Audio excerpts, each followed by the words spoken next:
Hello，大家好，歡迎大家嚟到 Free Singing 啊，我係 Tan Sir 啊，咁咧今日咧想同大家又要再分享多次黃渤啦，因為今次佢又創造一個新嘅，我覺得一個新嘅突破，同埋真係好好睇呢個演出，我忍唔住要同大家去分享一下，就係、中年好聲音3啊，咁咧佢就唱呢一個林子祥嘅這一個夜啊，係喺原唱阿 Lam 林子祥面前去唱呢首歌啊，咁我覺得佢一啲都冇俾呢個原唱嚇窒啊，完全就係可以。係駕馭得到呢首歌，唱出佢自己嘅味道啊，同埋佢可以將呢一首歌演繹得非常之好嘅一個現場嘅演出，同成個樂隊玩得好夾得非常之好。我哋一齊嚟詳細啲去聽下，究竟阿黃渤今次又有啲咩新嘅突破，同埋佢做得有咩值得我哋去學習同埋欣賞嘅地方呢？咁我哋從一個歌唱教學嘅角度去切入咯。咁我哋一齊嚟聽下呢一個這一個夜，好正，我覺得。我哋一齊聽下。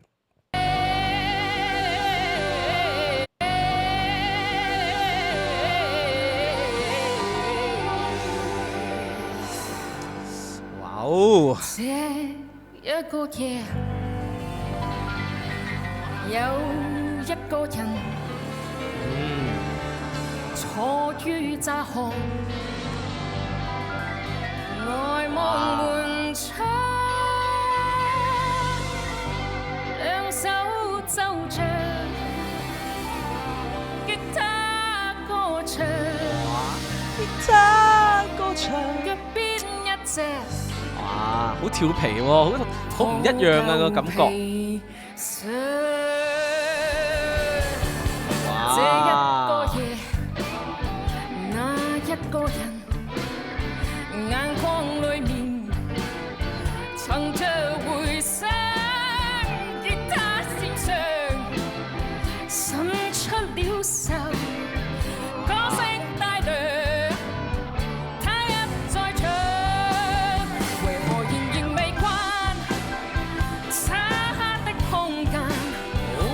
常常要放縱開擲，何時才能習慣孤單的孤單？何時才負滿空虛像他？哇！我停一停先啦，咁樣，因為佢不斷，因為呢首歌不斷去，咁我冇乜位停低。因為呢首歌咧就係一個比較係藍調節奏多少少，同埋好得意嘅一個感覺，係一首好鬼馬嘅歌嚟嘅。咁所以咧，哇！我又估唔到黃渤原來有呢一面啊，因為哇，我之前聽佢都係唱一啲抒情歌多嘅，今次呢一首咧就係一個節奏好強烈嘅一首歌嚟嘅。咁所以咧，哇！我覺得完全睇到黃渤嘅另一面啊，原來佢都可以咁狂野嘅喎。咁你會發覺佢同佢以往嘅唱歌嘅方法係，即係以往嘅演出有啲唔同嘅啫。哇！你睇到佢嘅表情非常鬼馬，同埋佢嘅肢體動作係多咗好多。佢充分咁利用咗個舞台去表現呢首歌係非常之好嘅。呢個亦都係我自己教學嘅時候成日都會同啲學生講。其實你唱歌，尤其是唱一啲輕快節奏嘅歌，你一定要喺個台上面多啲走動，利用個舞台嘅空間，因為其實我哋唱歌咧，其實係需要製造個空間感嘅，所以點解舞台唔係就咁畫個圈俾你咁企喺中間唱歌，而係佢俾一個舞台係有個空間、有個深度同埋闊度咧。因為咧，我哋唱歌嘅時候咧，要將首歌充分表達，係好需要借助個舞台嘅空間，而你要去利用個舞台嘅空間嘅走動，去幫你去點樣去唱歌㗎。咁呢樣嘢其實同你點樣用聲都息息相關。咁呢樣嘢黃渤真係做得好好。佢將首歌一開頭佢就有少少未入嗰個節奏嘅時候咧，佢就 free 嘅，咁樣佢就去發揮。佢一貫好似好多首歌咧都有玩呢樣嘢嘅，就係一開頭咧做一個未入嗰個節奏嘅，咁啊清唱少少清唱啦，有樂隊少少伴住，但係佢未入嗰個 time 嘅，咁未入嗰個節奏嘅，咁所以咧佢就可以自由發揮少少，然之後先至入嗰個節奏，係嘛？咁咧所以咧成件事我覺得配合得非常之好啊，同埋咧你會睇到佢一路唱嘅時候咧係好輕鬆好自在啊，我覺得佢個眼神成個表情都自在，同埋好鬼馬，完全可以將呢首歌嗰個曲風駕馭得好好啊！佢真係呢一個演出，真係我忍唔住又要再讚佢，應該係好高分㗎。我覺得佢今次呢個演出，咁我哋繼續去睇埋落去咯。這一個夜，我一個人走下過路，着皮箱，我心已倦，哇！呢度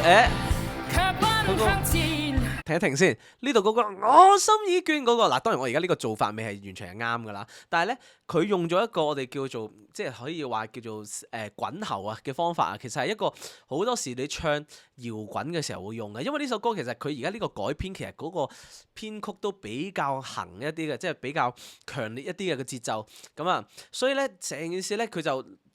借住黃渤好好嘅做得好好嗰樣嘢，就係佢嘅節奏感係做得非常之好，所以咧佢每一次咧唱歌嘅時候咧，即係個重拍咧佢都落得好靚嘅，所以成件事帶動到佢有好足夠嘅 power 去個 momentum， 有好足夠嘅一個動態去唱，所以咧佢唱呢個滾喉音嘅時候咧，佢唱得係完全個喉嚨係唔會傷嘅，你可以聽到佢其實呢個演出入邊咧，佢係不斷咁用呢個技巧嘅。不過我又覺得係啱啱好嘅，就唔會話好多嘅。咁當然啦，即係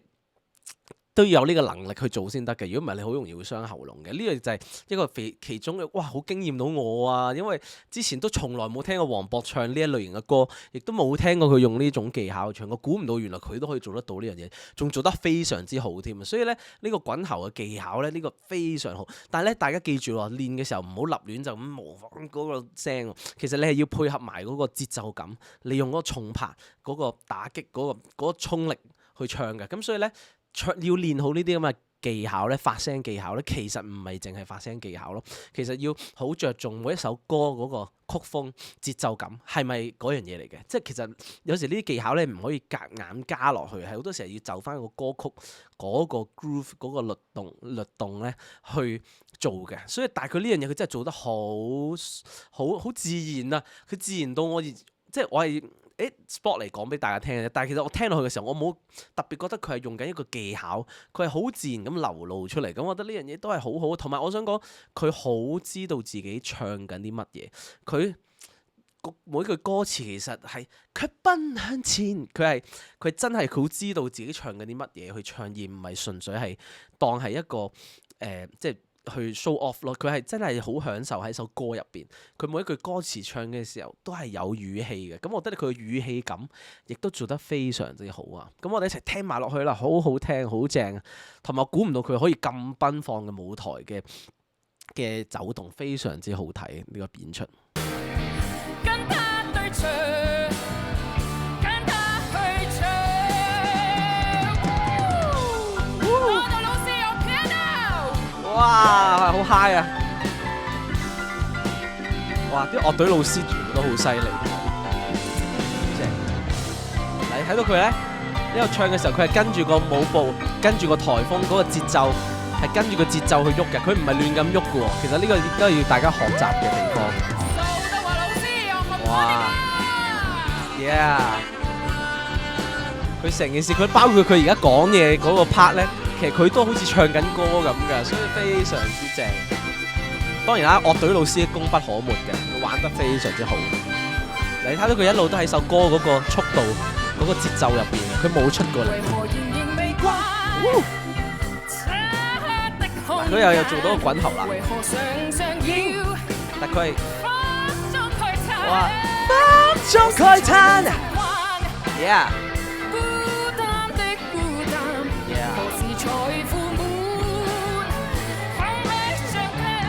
嗱又出咗滾頭啦，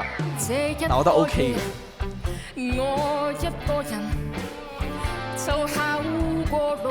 嗱，你睇到佢係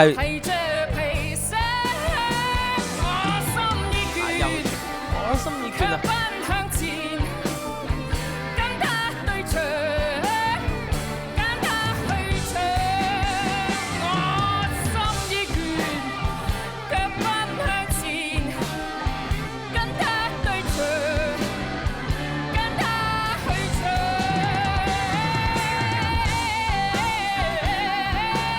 哇，好好好勁！佢跟他對唱，其實佢可以個 projection 去得好遠啊，好遼闊，好我覺得佢直情係360度咁樣去唱，咁呢個非常之好，嗰個 projection 係好，成件事佢成個演出係佢係就算我當佢而家即係喺一個4面台嘅一個大嘅場館去唱，都完全唔會輸蝕啊！我覺得佢真係表現得非常之好，所以 that's why 我今次明明上個禮拜又出黃渤，點解今個禮拜又拍黃渤咧？因為真係哇，我估唔到佢又再一次突破咗自己，完全係一個好 confident，佢完全喺嗰首歌入邊好陶醉嘅一個演出，真係做得非常之好。同埋你會聽到佢臨尾嗰度係有一個長嘅音，同埋佢玩咗一個 vocal riff 啊，即係咩意思咧？即係話其實係一個旋律嘅呢個 freestyle 啊，一個自由嘅去叫佢就會玩呢啲，同埋節奏啊，即係佢將一個長音佢跟呢個節奏去做一啲節奏嘅長音，同埋咧佢嗰個起伏又有自己 ad-lib 喺入邊，咁所以非常之過癮啊！聽得我真係完全成件事係好自然、好 natural 嘅唱歌，同埋你見到佢喺度唱嘅時候咧，佢充分利用晒成個舞台啊！佢唔止係左右，佢連前後佢都用埋，所以咧 that's why 佢可以唱得咁好，咁融入到喺個旋律入邊咯。所以咧，譬如我之前見到張家添老師都成日會話阿黃渤係真係人歌合一啊！佢將成個首歌嘅旋律用埋個肢體同埋個舞台嘅空間感去表達出嚟，好似將個旋律畫做即係投射出嚟，變成一個空間嘅動態，即係變成好似一個表演咁樣，真係非常之好聽，真係不得了。假音，好嗨啊！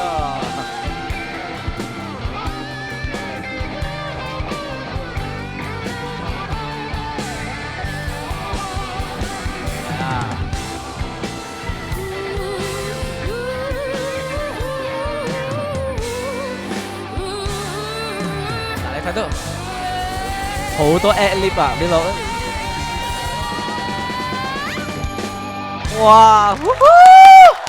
哇，跳起埋添啊，大佬！喂，佢而家呢個磅數都有翻咁上下噶嘛，大佬。所以哇，但係佢成件事完全好輕盈啊，完全你唔會覺得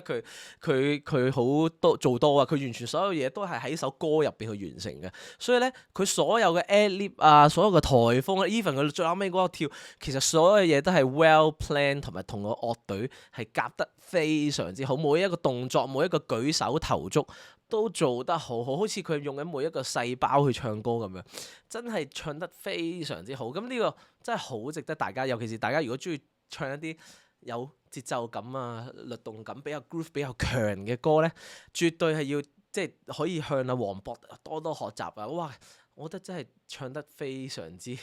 投入，同埋佢成首歌佢真係好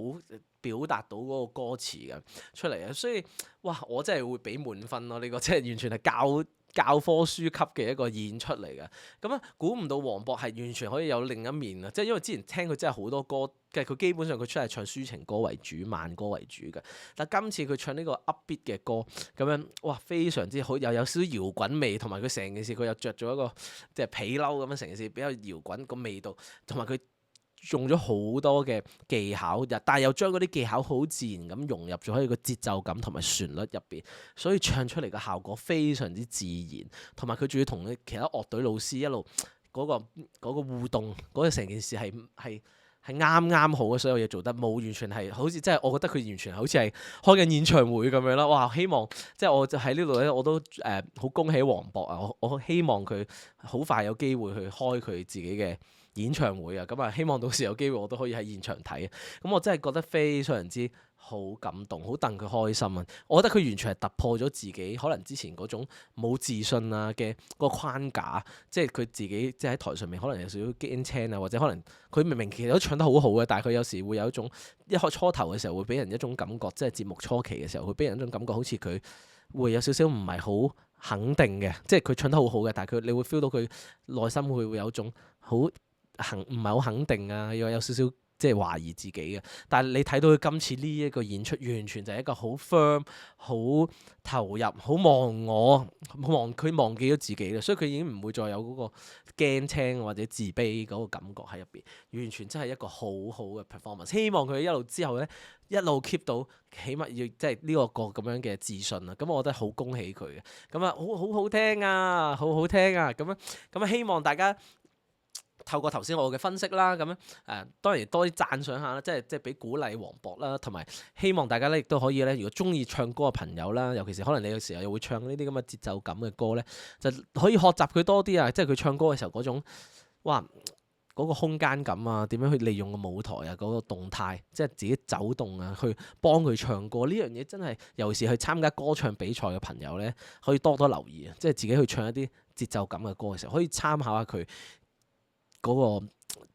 唱歌嘅方法同埋嘅一啲舞台上面嘅一啲技巧，咁啊希望咧今日影片咧可以幫到大家咯喎，咁啊如果大家咧有中意我哋呢條片嘅分析啦，希望要幫到大家咧，咁啊大家歡迎咧喺樓下咧撳個俾個 like 我支持下我，或者 share comment 喺下邊留言啦，你哋又覺得黃渤唱成點咧？咁啊 share 出去，咁咧同埋咧俾 like 同埋 subscribe 我哋嘅 channel， 訂閱我哋嘅 channel， 咁咧喺右下角咧撳翻個鐘仔，咁咧每一次出新片咧就會通知大家噶啦，咁咧希望大家咧俾啲鼓勵黃渤啦，喺下邊可以留言啊，係啊，咁啊一齊支持佢，咁啊我覺得非常之好睇，所以我真係忍唔住要再一次分享黃渤呢一個新嘅演出啦，即係我好少連續一個歌手拍連續2個禮拜都係佢嘅，好少嘅，但係真係佢令到我冇得唔敢做啊，係因為我呢期我都揾唔到另一個更加值得我去講嘅一個演出啦，咁我覺得真係非常之好，咁啊大家 like share comment subscribe，咁啊我哋下次嘅影片再見，拜拜。